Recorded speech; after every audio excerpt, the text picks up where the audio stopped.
No vídeo anterior sobre relação jurídica, eu havia falado para vocês sobre a sociedade irregular, sociedades ou associações de fato, né?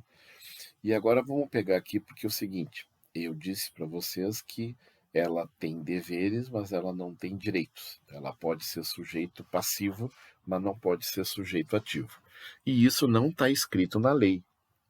E aí, exatamente por isso, eu fiquei preocupado. Então vamos lá. Da onde o Marcelo tirou isso? Certo? Da cabeça dele? Não. Então eu vou trazer um slide só para tratar desse assunto.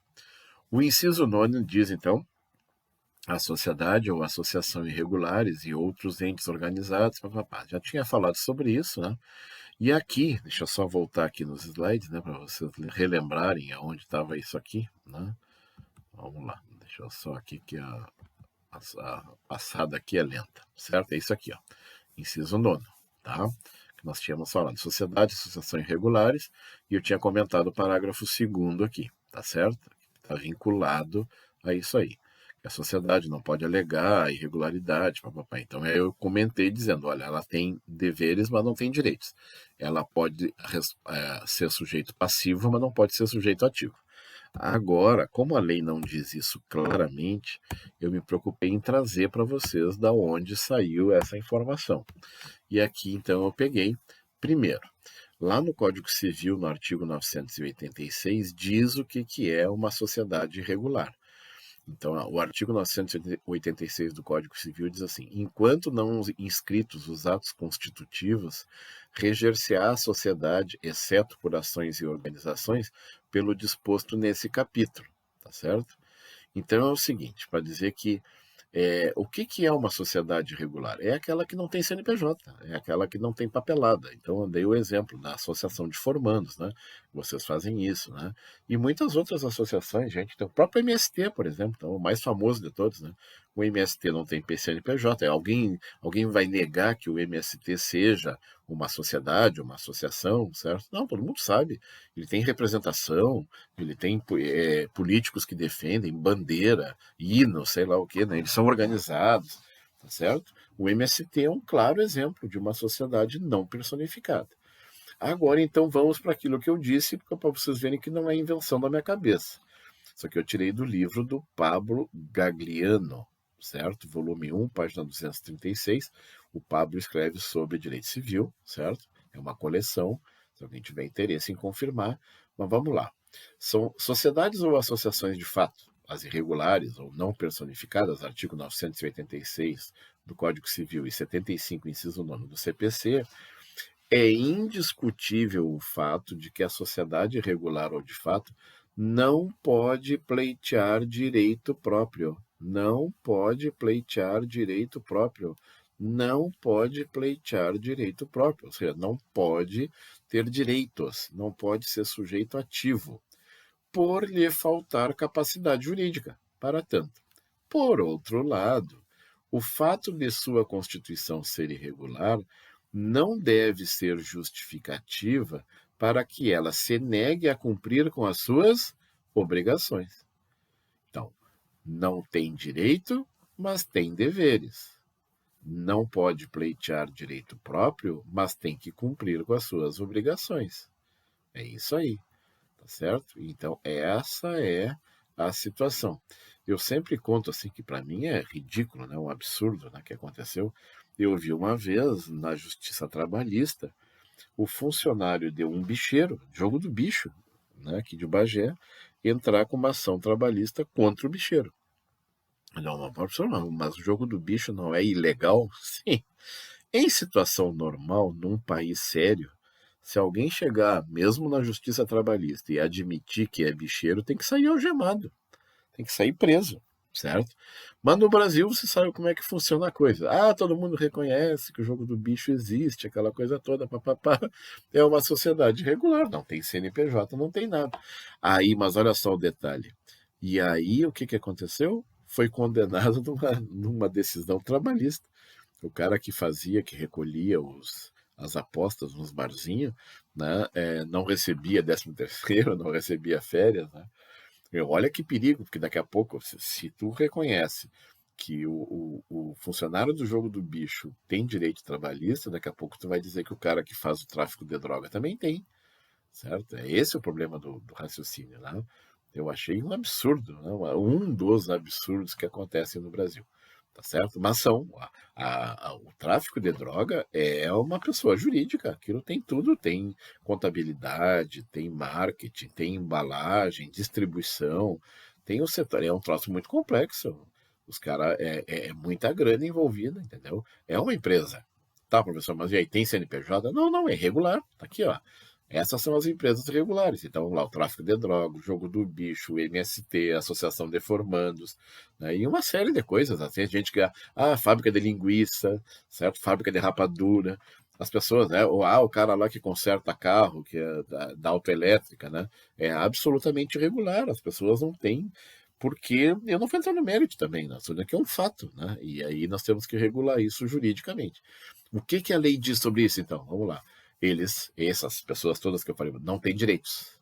Não têm direitos, mas têm deveres. É isso que a gente está vendo aqui nesse slide aqui, explicado melhorzinho aqui, né? Foi a melhor explicação que eu achei, foi essa do Pablo Gagliano, aí, né? Que escreve sobre direito civil, curso de direito civil, volume 1, página 236, tá certo? Muito bem. Ainda são considerados como pessoas quase jurídicas ou grupos despersonalizados a família. A família, então está na Constituição. Família, criança, adolescente, jovem e do idoso. Artigo 226. A família, base da sociedade, tem especial proteção do Estado. Para efeito da proteção do Estado, é reconhecida a união estável entre o como entidade familiar. Entende-se também como entidade familiar a comunidade formada por qualquer dos pais e seus descendentes. Olha só, família é um ente despersonalizado. Bom, aqui é o seguinte: nunca vi, vou ser bem sincero com vocês, uma ação que a família ingressa contra alguém, ou que a família responde uma ação de alguém. Nunca vi. A única coisa que a família que eu já vi é em créditos, por exemplo, no cinema, assim, né? Então, agora mesmo, quando gravaram o filme aqui, né? O Tempo e o Vento, né? A minissérie, aquela filme, eu me lembro que nos créditos aparecia família Garrasta Azul, família não sei o quê, família, né? Então aparecia o nome das famílias ali. Tá, tudo bem. Família, tu bota um nome genérico, assim, né? Mas como ente despersonalizado, eu nunca vi, tá certo? E aqui tenho para mim que é a maior excrescência do Código Civil, uma incoerência, já que estamos falando sobre família, né? Então aqui, artigo 1723. Bom, agora inventaram a família monoparental, ou seja, família de uma pessoa só. Isso aí não é família. Mas tudo bem, não vou entrar na discussão, até porque também não é matéria minha. Isso é matéria do futuro, é do sexto semestre, né? Vocês vão estudar isso com o professor de Direito de Família. Mas olha só o absurdo que diz no artigo 1723, o absurdo da incoerência. É reconhecida como entidade familiar, ou seja, é reconhecida como uma família, a união estável entre um homem e uma mulher. Quero destacar aqui, eu botei aqui em destaque vermelho, né? Aqui é que, entre aspas, estaria a proibição entre um homem não pode, e entre uma mulher não pode. Então tem que ter a duplicidade de sexos aqui, né? Aqui que exige. Aqui está o perigo, né? Então as pessoas que gostariam a união estável entre duas pessoas, poderia ser assim, né? Mas não. Tá entre um homem e uma mulher, configurada na convivência pública. Então, o que torna uma união estável? Hoje, o maior requisito, né? Vocês vão ouvir dizer assim, que para ser união estável tem que ter 5 anos junto. Isso aí foi lá nos anos 90, a primeira lei que exigia 5 anos, ou exigia que o casal tivesse filhos, tá certo? Então, ou filho adotado, ou filho natural, aquela coisa toda. Pô, mas hoje, a coisa mais importante para uma relação de união estável é a publicidade. Ou seja, tem que ser uma relação pública, não pode ser aquela coisa escondida, sigilosa, lá na surdina, não tem que ser uma coisa de ostentação das pessoas. Por isso as redes sociais têm sido usadas quando a pessoa muda o seu status de relacionamento lá, cuidado, né?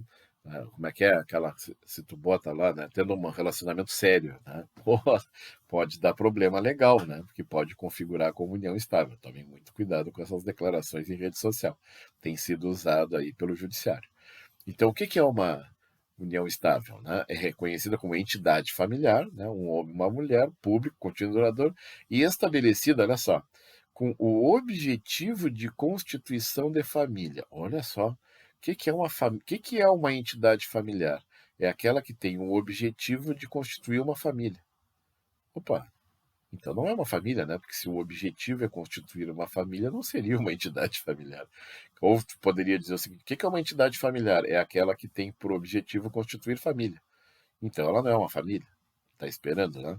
Na verdade, deixa eu explicar para vocês. Aí vamos para um conceito conservador, um conceito raiz. Teoricamente, um homem e uma mulher, ou dois homens, ou duas mulheres, tanto faz como tanto fez, na verdade, no caso sendo um homem e uma mulher, é um casal. Né? E sendo pessoas do mesmo sexo, eu já expliquei, né, para alguns de vocês, já expliquei em aulas anteriores que eu não considero um casal. Casal, para mim, pressupõe a diversidade de sexos, tá certo? Então, dupla, parceria, sei lá, dá o nome que tu quiser, mas não seria casal. O que interessa é que eles não são família. E aí é que tá. E me parece que aqui deixa ficar muito claro isso, né? Um ato falho aqui do legislador, né? Quando é que tu vira família? Tu vira família a partir do momento em que esse casal, né, passa a ter um filho, ou esses dois homens, né, passam a ter um filho, ou essas duas mulheres passam a ter um filho, certo? E aí vira. Então eu penso, né, numa definição. Agora depois, e aí é importante que se diga, para não dizer que eu sou muito conservador, né? Olha só, entende-se como entidade familiar a comunidade formada por qualquer dos pais e seus descendentes. Ah, bom, aí sim. Ah, vamos lá. Era um casal com filho, aí se separaram, se divorciaram, ou alguém morreu, o outro ficou viúvo, né? Continua sendo família, tá certo? Continua sendo família. Mas passa uma impressão, né, de que, e aqui diz no parágrafo terceiro, né, união estável entre uma mulher como entidade familiar. Aqui, ó. Então, a entidade familiar seria o casal, aqui está melhor, na Constituição, ó, né, artigo 226, parágrafo terceiro. Agora, aqui foi um balãozão, assim, né, porque dá a entender que só seria família a partir do terceiro elemento, né? Dois elementos não formam uma família, né? Teria que ter um terceiro elemento que seria um descendente, um filho, né? É aquelas coisas que a legislação tem, que às vezes fica, professor, como é que fica até né, os axiomas da lógica jurídica, a lei não pode ser contraditória. Acabei de mostrar uma contradição aqui do artigo 1723 do Código Civil, né, que bate de frente com o parágrafo 3º do artigo 226 da Constituição. Eu não me animaria a dizer que é inconstitucional esse aqui. E agora com a criação de uma lei como é que é a lei como é que é a família monoparental, ou seja, a família formada por uma pessoa só, isso é ridículo. Né? Com todo respeito, é ridículo. Né? Uma pessoa só é pessoa, ponto. Deu, acabou. Não é família. Né? Então, é aquela coisa, é um ente despersonalizado. Se nós estamos falando em ente, ou seja, tem que ser mais de uma pessoa, pelo menos, certo? Mais de uma pessoa. Aqui, entidade familiar, mais de uma pessoa. Aqui, mais de uma pessoa. No momento que é uma pessoa só, não é família mais, certo? Então, estou só argumentando para vocês, para reflexão. Quem é que pode ser sujeito passivo de uma relação jurídica? É a pergunta agora. E a resposta é mais fácil. Os mesmos que podem ser os sujeitos ativos, mais a coletividade. Porque eu botei um desenhozinho, né, da coletividade para vocês entenderem. Então, assim, quem é que pode ser sujeito ativo? A gente acabou de ver. Sujeito ativo, sujeito passivo, aliás, perdão, desculpa. Pessoas naturais, pessoas jurídicas, grupos despersonalizados, certo? E agora acrescenta, a coletividade pode ser sujeito